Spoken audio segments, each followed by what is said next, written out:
വൈകിപ്പിക്കുകയും ചെയ്യുക എന്നുള്ളതാണ്. ഇത്രയും വിവേകവും ബുദ്ധിയുമുള്ള അങ്ങ് എന്തിനാണ് മറ്റൊരാളുടെ പത്നിയെ ഈ ഉദ്യാനത്തിൽ തടവിലിട്ടിരിക്കുന്നത്? നാം ലങ്കാലക്ഷ്മി, ലങ്കയുടെ കാവൽക്കാരൻ. ആരാണ് നീ? എന്തിനു വന്നു? കള്ളനാണോ? നിനക്ക് ഇത്രയും ധൈര്യമോ?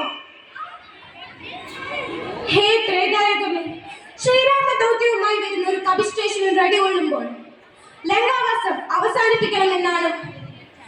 രാവണ, നിന്റെ നാശം അടുത്തിരിക്കുന്നു. ലങ്കയുടെ നാശം. അവൻ വരട്ടെ, നമ്മോട് യുദ്ധം ചെയ്ത് സീതയെ സ്വന്തമാക്കട്ടെ. സ്വന്തമാക്കട്ടെ, സ്വന്തമാകട്ടെ, സ്വന്തമാകട്ടെ.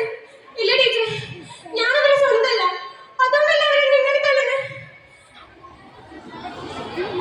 നീ ടെൻഷൻ അടിക്കാതെ പോലെ, ഞാൻ നിന്റെ രക്ഷിതാക്കളോട് സംസാരിക്കാം. വേണ്ട ടീച്ചർ, വേണ്ട. എന്റെ തല പുകയുന്നു. എന്റെ തല. ഞാൻ എങ്ങോട്ടേലും പോവാ. എന്നടി, എനിക്കെന്തെന്ന് സങ്കടപ്പെട്ട? അഴാതെ ഉനക്ക് നാളിരിക്കണേ. ഈ ചോക്ലേറ്റ് ഷോപ്പില് എല്ലാം ശരിയാകും.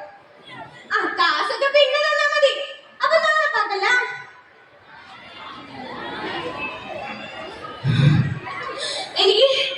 എനിക്ക് അച്ഛനും വേണ്ട, അമ്മയും വേണ്ട. എനിക്ക് കേരള മതി. നിങ്ങൾക്കറിയാമോ, എനിക്കുണ്ടായിരുന്നു ഒരുപാട് സ്വപ്നങ്ങൾ. അതിന്റെ അകത്ത് നിങ്ങളാണ്, ഈ സമൂഹമാണ്.